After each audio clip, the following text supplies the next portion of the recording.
The Media Institute, the foremost independent advocate for the First Amendment for over 4 decades, is one of the nation's leading nonpartisan organizations focused on media and communications policy. The Media Institute promotes freedom of speech, recognizes excellence in journalism, and encourages a competitive media environment and communications industry. Considering the current state of affairs in the nation's capital and across the country, our mission is more relevant than ever.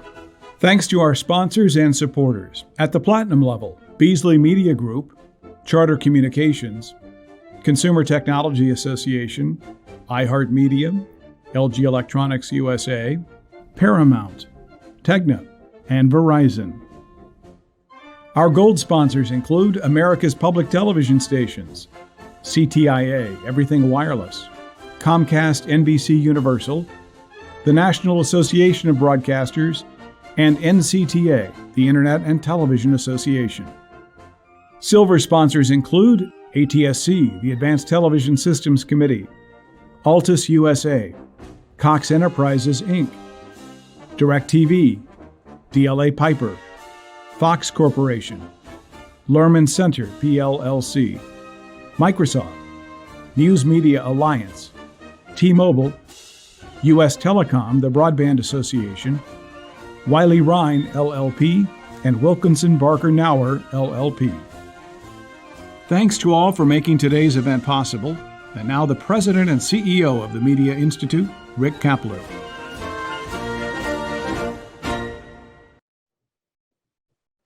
Hey, good afternoon and welcome to our Communications Forum virtual luncheon for May. Thank you for being with us today. We have a great program for you today with Commissioner Noah Phillips of the Federal Trade Commission. But first, I'd like to tell you a little bit about our June luncheon. On Thursday, June 16th, we will welcome Alan Davidson, the Assistant Secretary of Commerce who heads NTIA, the National Telecommunications and Information Administration. He serves as the President's Chief Advisor on telecom and information policy issues. And currently, NTIA is in charge of distributing billions of dollars to the states for expanding broadband infrastructure. So I'm sure he'll have a lot to share with us. And I'm very happy to tell you that this will be an in-person event, and it will be held at the Four Seasons Hotel in Georgetown. And this will be our first in-person event since February of 2020. Wow, we're very excited about being back together in person and seeing all of you again. So mark your calendars for Thursday, June 16th at the Four Seasons. And now let's turn to our program today. We're extremely happy to welcome Commissioner Noah Phillips of the Federal Trade Commission. Actually, we're welcoming him back because the commissioner joined us in November of 2018 for a fireside chat with Dick Wiley. Commissioner Phillips was nominated to serve on the Federal Trade Commission during the previous administration and was confirmed unanimously by the Senate in April of 2018. Before coming to the FTC, Commissioner Phillips served as chief counsel to U.S. Senator John Cornyn of Texas on the Senate Judiciary Committee. From 2011 to 2018, he advised Senator Cornyn on legal and policy matters, including antitrust, constitutional law, consumer privacy, fraud, and intellectual property. Prior to a Senate service, Commissioner Phillips worked as a litigator at Kravitz, Swaine, and Moore in New York City and at Steptoe and Johnson here in Washington. He began his career at Wasserstein Perella and Company, an investment bank in New York City. Commissioner Phillips received his bachelor's degree from Dartmouth College and his law degree from Stanford Law School. I don't have to tell you that a lot has changed at the Federal Trade Commission since Commissioner Phillips joined us in 2018. And to find out more about those changes, we've asked our own Dick Wiley to have a fireside chat with Commissioner Phillips once again. And let me remind our viewers that during their fireside chat, you'll have a chance to ask questions using the Ask a Question feature on your screen. Just type your questions and send them in. And Dick will have a good Q&A session with the Commissioner after their chat. We are certainly delighted to welcome Commissioner Noah Phillips here with us today. So to get things started, let me turn the program over to the Media Institute's Chairman of the Board. Ladies and gentlemen, Mr. Dick Wiley. Thank you, Rick. And Commissioner, it's great to have you back with us once again. And you know, your presence here today is particularly timely, given the fact that just yesterday, a new commissioner was sworn in at the Federal Trade Commission, Alvaro Bedoya, whom you know well, and the fact that you've got a full commission now, how's that going to impact, as you see it, the commission's work and policy agenda? Well, Dick, thank you for the question. And let me just begin with two really important things. First, thanks to the Media Institute, to Rick and all the team there, and to you for having me. It is great to be back here after what I think is about 3.5 years. I wish we could be back in person, but I'm glad to hear that the Media Institute is coming back in person soon. The second thing I would add, and perhaps this will go into my substantive answer to the question, is that what I'm going to say is not necessarily the view of the commission or my fellow commissioners. Sometimes we have some real disagreements. I am very excited to have Alvaro Bedoya on the Federal Trade Commission. Now I get to call him Commissioner Bedoya. He's been a friend and colleague for a decade at least, and he's a person who brings a great deal of earnestness, of intelligence, and of thoughtfulness to everything he does. And I think that kind of approach, even where we disagree, is a kind of approach that we need some of, frankly, right now in the Federal Trade Commission. So I'm very glad to have him there. So I think there is what is new already at the commission to think about, and then there is what more new can there be. And in bucket one, what is new already, I see two big things, one of which gets us into bucket two. And my apologies for the changing light. That's the sun and the clouds' fault, not mine. Same here. The two really interesting things so far that are going on in the commission on the antitrust side of the house are merger control, what we're doing with M&A generally, and the prospect, which is reflected in the president's executive order from July on competition, of turning antitrust law from something that cases that the agencies and private parties bring and judges decide, to a regulatory model, which is something we haven't had in 132 years of antitrust law in the United States. On the consumer protection front, what we've mostly seen is vague promises that things are going to be new, but not of clarity on how they're going to be new, with one exception. And that was our filing back last year at the end of the year that we would consider a rule concerning commercial surveillance, which is kind of a way of saying privacy. I think in the main, and this goes both with respect to turning antitrust into a regulatory regime and also on the consumer protection side, including privacy, one of the visions that's been laid out by the chair and Commissioner Slaughter is just a lot more regulation. We've already seen the initiation of some rulemaking processes. That's something that Commissioner Wilson and I have supported. But I think they've been promising a lot more, and so we may see a lot more. Just turning the jurisdiction less to one of law enforcement and more to one of rule promulgation and ultimately rule enforcement. There are some legitimate justifications for some of this move. Happy to talk about that. I think to some extent, though, it also reflects a view that whatever we do to regulate more will redound to the benefit of consumers and competition. And as I think many of us know, others may disagree with this, but that's not often how it works out. In particular, in terms of competition, rules tend to heighten barriers to entry and deepen moats and raise costs of compliance, which redounds to the benefits of larger incumbent firms as opposed to would-be upstarts.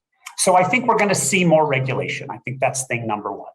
Another thing I think we're going to see is at the margins, or maybe not so much marginally speaking, both in terms of merger enforcement and in terms of conduct cases, that is antitrust cases that aren't about mergers, and also consumer protection cases, theories of liability that we have not seen before, in my view, sometimes that overstep legal bounds that we have. And we've already seen this with policy documents that reflect readings of rules that are very different than I think what Congress wrote or had in mind when they adopted these laws.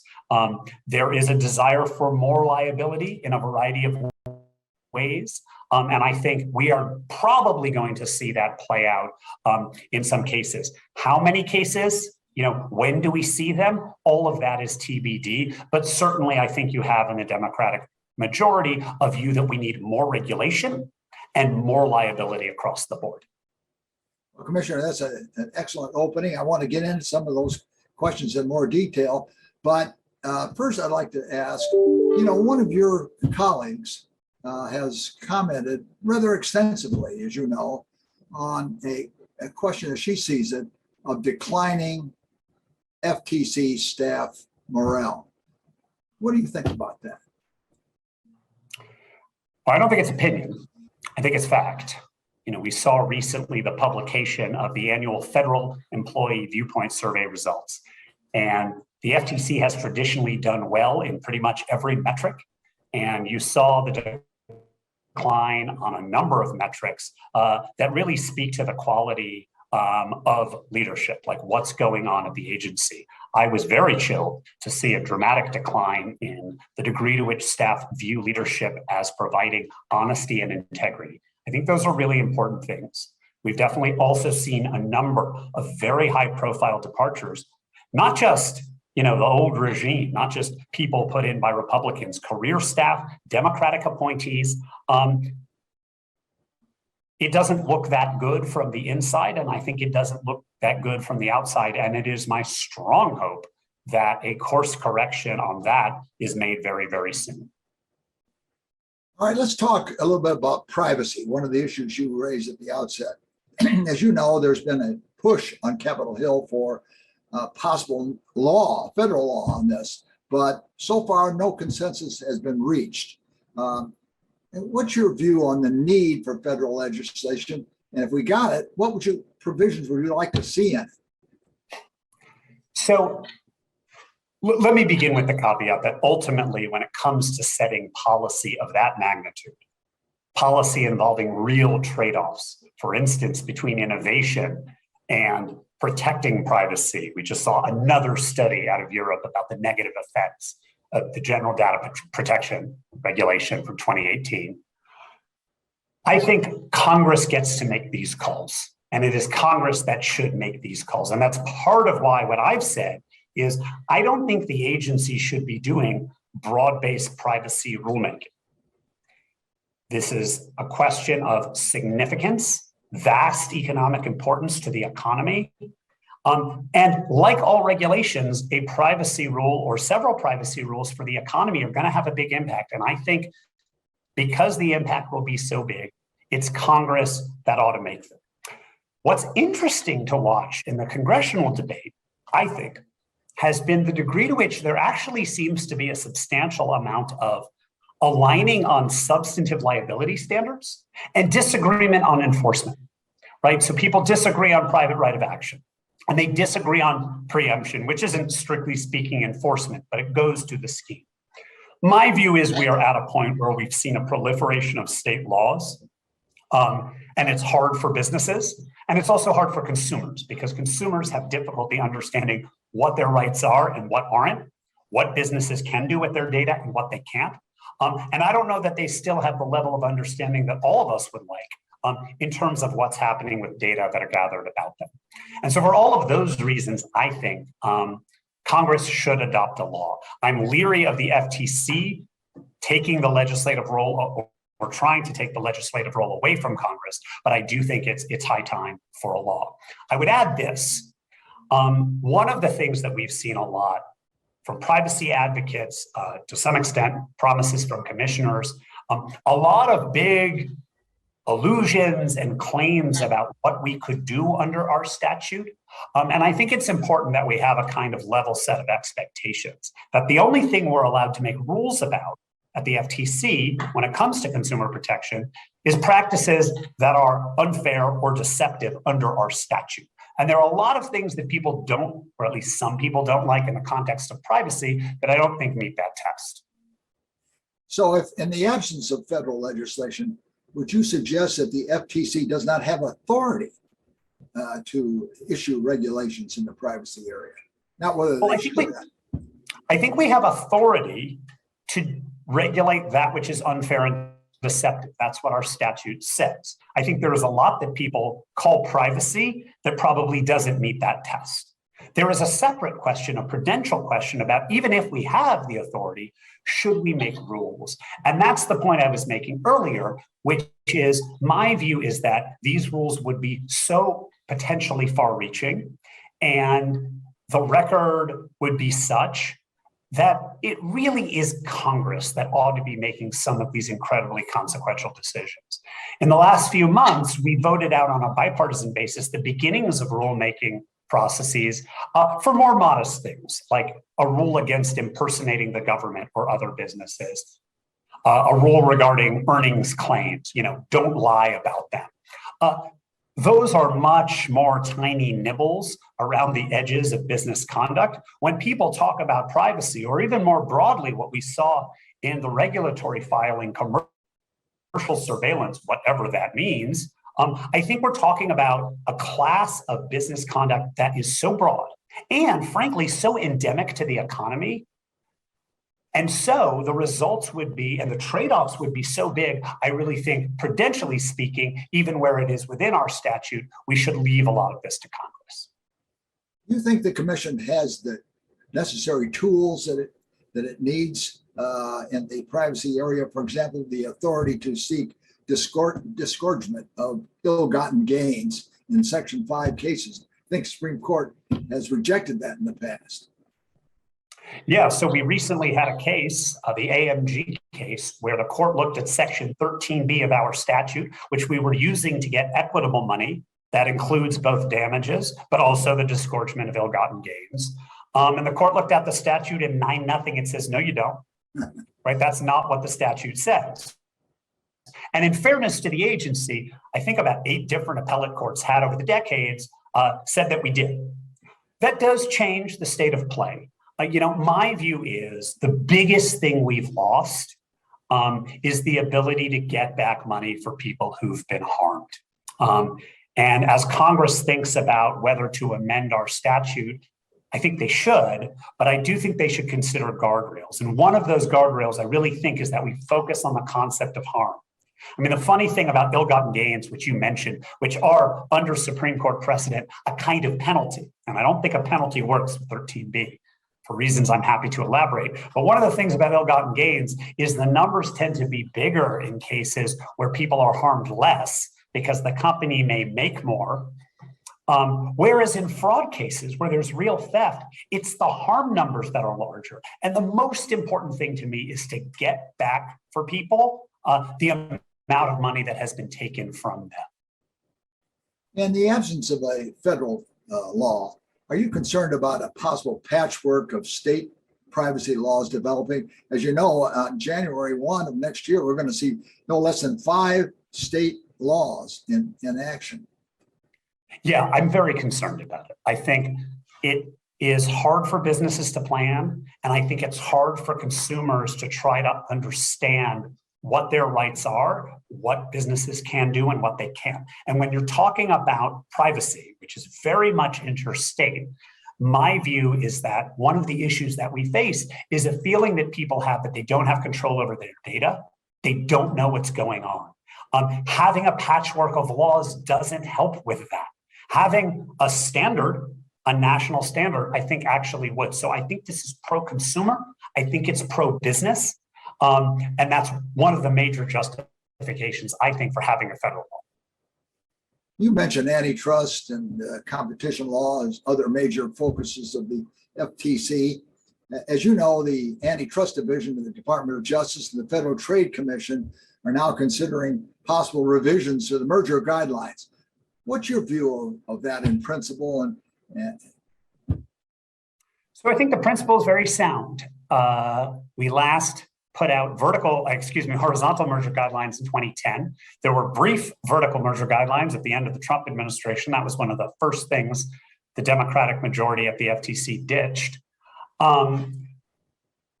Looking at what we've been doing and evaluating it is a healthy process. It's one in which the agencies have engaged over time. I hope we can come up with sensible bipartisan guidelines that are grounded in the law, including court precedent, and also in economics. I think that is something we have done in the past, and I think it's worked well, again, for consumers and businesses alike. What I'm a little bit concerned about, or perhaps more than a little bit concerned, is what I talked about 2 weeks ago at the Berkeley Forum, and that is what I have seen to be a pervasive anti-M&A ideology infecting not just some of the rhetoric you're seeing from agency leadership and their allies outside, but also some of the programs that we've been implementing. Programs that look a lot more like anti-merger than they do antitrust. In other words, what we are doing is raising the costs of M&A activity, in fact, in a way that is worse for the smaller deals and the relatively smaller companies than they are for the giants, and not really targeting, focusing in an efficient way our work on what are likely to be the anti-competitive deals. My view is that our job is to stop the anti-competitive deals and let the market work. And I fear that we are adopting policies that are just aimed at slowing markets down. My hope is that guidelines don't go in that direction. Well, speaking of the economy, we've got a new digital economy developing in the presence of big tech. So some would argue that a fresh look at the antitrust laws is very much warranted under those circumstances. What's your view about that? Look, I think there are things really worth looking at. One of the things I'm very proud of about the record of the FTC over the last 4 years when I've been there is I think we've been looking with increased interest at the acquisitions by large companies, nascent competitors.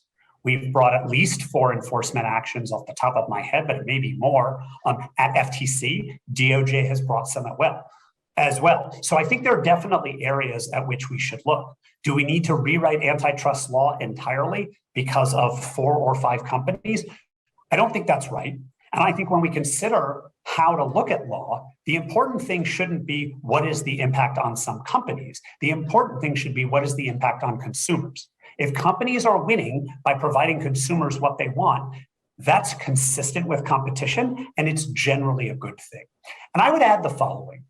One of the critiques that we've seen of antitrust law in the last few years, articulated, included by now the heads of the agencies, is the notion that it has been too focused on price. And I think it's important to understand, while that has never been the only focus of the FTC, we are at 8.5% inflation right now.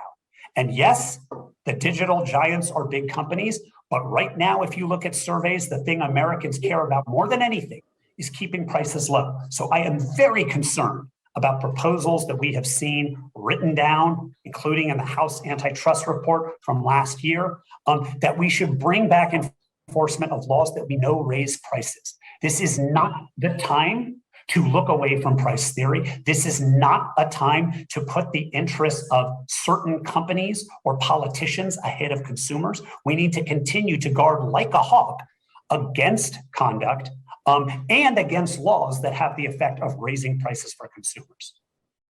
Generally and historically, the FTC has done its work on a case-by-case approach subject to judicial review.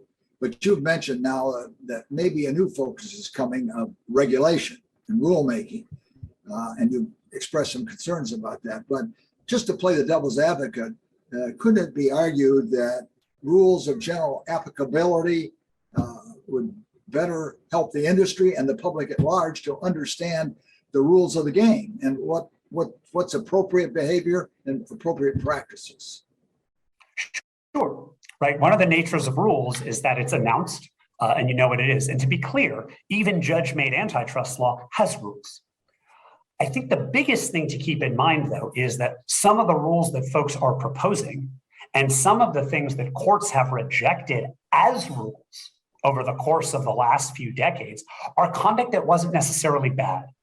Because while you gain clarity, one of the things you can sometimes lose with rules is sort of throwing the baby out with the bathwater. And there are kinds of business conduct that lend themselves to clear rules that we want. Don't fix prices, don't divide markets, these kinds of things. But there are other kinds of business conduct that you'll see people very cavalierly say, oh, we should ban it all. And in fact, some of it, or even most of it, is actually good. And so what you don't want to do is throw the baby out with the bathwater. Now, on the merger activity field, again, once some people have said that, all right, we want to be concerned about new restrictions on mergers, but in a big tech environment, maybe you have large companies swallowing up new innovative concerns and quashing new innovative competitive ideas. What's your view about that? Look, as I said a moment ago, one of the things I'm most proud of in terms of the shift in focus over the last few years at the FTC is what we have been looking more acutely at that very dynamic. But let me add the following. One of the things that allows smaller companies to compete with larger companies is the ability to grow. And one of the ways that companies grow is M&A. It is not always more efficient or cheaper to build your own thing. Sometimes you buy and build through buying. And I think our job should be to look at the anti-competitive deals, not just try to slow merger activity generally. Certain stakeholders have suggested that preventing so-called platform bias, that is, stopping leading internet players from restraining speech, should fall within the scope of competition law.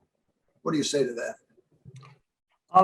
It's not so clear to me that this is a competition problem. To me, this is a problem about content moderation at scale. And so I'll give this as an example. We hear a lot of this concern about Twitter.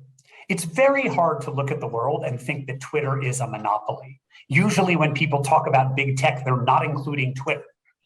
Twitter is, the size that it is. It's nowhere near the size of some of the other companies that also have difficulty with content moderation, the YouTubes of the world, the Facebooks of the world.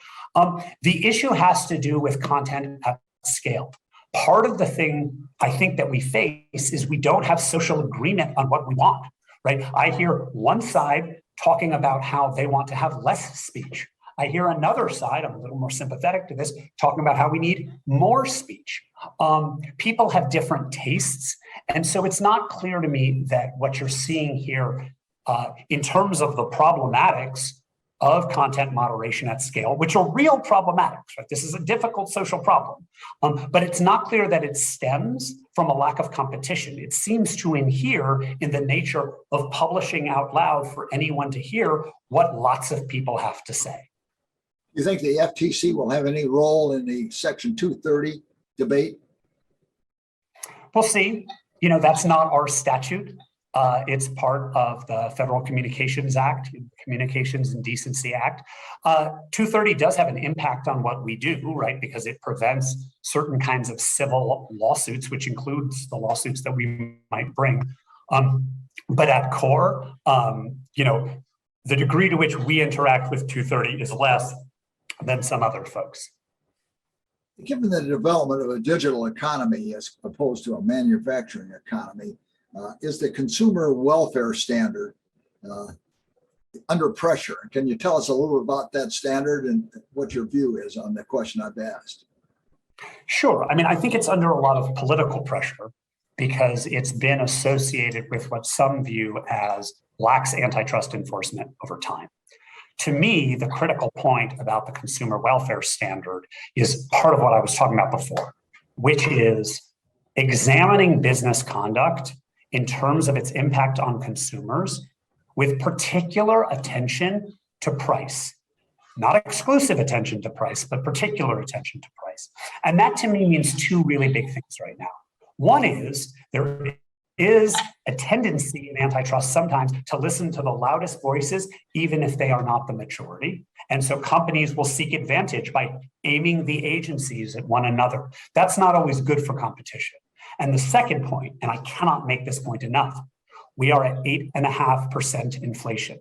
The notion that we should be using law enforcement to protect high prices is absurd to me. It's very interesting that a lot of the critics of consumer welfare have for years been saying, we have prices that are too low. So they've critiqued the Walmarts of the world and the Amazons of the world for predatory pricing, which is another way of saying low prices.